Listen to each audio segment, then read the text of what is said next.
안녕하십니까. 김작가 철인의 팁입니다. 오늘도 신문 4개, 이코노믹 하나를 매주 보고 있고 정리해서 말씀드리겠습니다.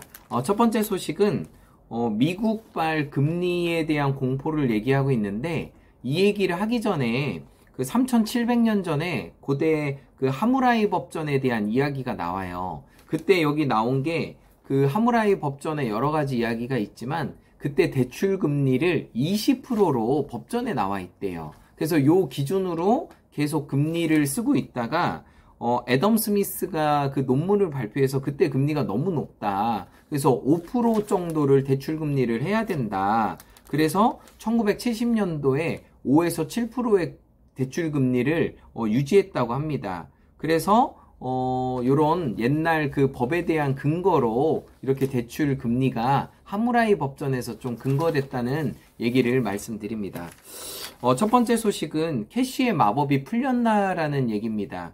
그 아크 ETF가 한 달 새 20% 이상이 하락을 했어요. 이 캐시우드 대표님이 되게 공격적으로 미국 시장에서 영업을 함으로 인해서 엄청난 수익을 올렸는데, 최근에 마이너스를 하면서 많은 분들이 캐시우드의 마법이 풀리지 않았나 생각이 듭니다. 근데 이제 가만 보니까 대부분이 테슬라나 스퀘어 그리고 페이팔, 그러니까 좀 앞서가는 그런 종목, 혁신에 관련된 기업들에 투자하다 보니까 기복이 좀 있는 것 같아요. 그래서 테슬라 같은 경우도 거품이 많다고 하지만 조만간 올라갈 거고, 그리고 또 페이팔 같은 경우는 아시다시피 가상화폐를 취급하는 거래소거든요. 그래서 이런 업종들은 조만간 또 좋은 소식이 있지 않을까 이렇게 생각이 됩니다.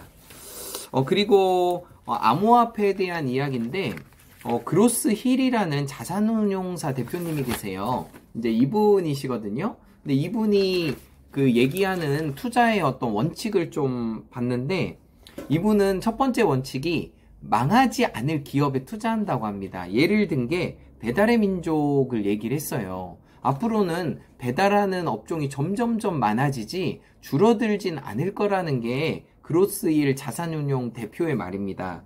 그리고 또 혁신적인 회사가 어디냐고 물어봤더니 반도체 쪽을 얘기했어요. 그래서 파운드리 업체 얘기를 했고, 그 중에 하나가 삼성전자를 얘기를 많이 했습니다.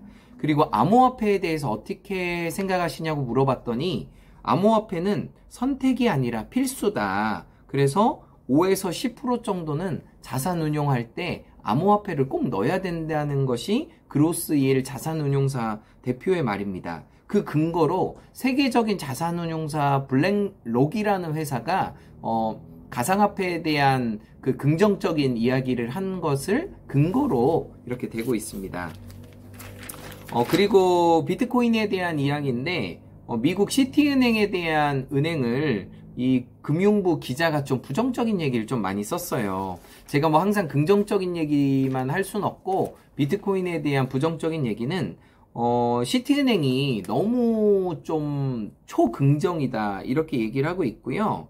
그리고 이 투자보고서에 대한 얘기가 나오는데, 이런 얘기 있어요. 짐 로저스 같은 경우는 비트코인을 진작 살 걸, 이 세계적인 투자자도 진작 사야 되지 않았을까 얘기를 했는데, 그리고 또 빌 게이츠는 어떻게 얘기했냐면, 테슬라의 일론 머스크만큼 돈이 있는 사람 아니면 비트코인을 사지 마라. 사지 말라는 얘기죠. 그래서 이렇게 부정적인 얘기를 했고, 또 뉴욕 교수 누리엘 루비니 유명하신 분이죠. 비트코인 거품이다 맨날 얘기하시는 분인데, 이분도 조만간 비트코인이 폭락할 거다 이렇게 얘기하고 있습니다. 근데 가만 보면은 전 세계적으로 자산운용사들이 어쨌든 비트코인 암호화폐를 담고 있어요. 금도 담고 있지만 비트코인도 담고 있어요. 이게 세계적인 추세예요. 그러다 보니까 긍정적인 얘기, 부정적인 얘기들이 많이 나오고 있습니다. 그리고 최근 보고서를 보면은 우리나라 이제 4대 거래소가 있어요. 빗썸, 업비트, 코빗, 그리고 코인원. 여기서 한 번 이상 그 비트코인을 거래하신 분들이 160만 명 정도 돼요. 그러니까 제가 대전에 살고 있는데 대전시 인구만큼은 비트코인을 한 번 이상 거래한 거예요.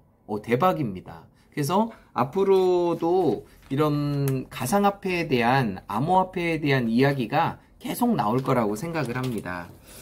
그리고 이제 마지막으로 암호화폐에 대한 긍정적인 뉴스는 코인베이스가 미국 나스닥에 상장한다는 얘기가 많이 나오고 있고요. 그리고 한 개당 $350 얘기하고 있습니다. 코인베이스가. 그리고 100조 정도 예상해요. 그러니까 1000억 달러죠. 1000억 달러 정도의 가치가 그 코인베이스의 가치가 있다고 생각을 합니다. 그래서 빠르면 3월, 늦으면 한 4, 5월 정도에 미국 나스닥에 IOP를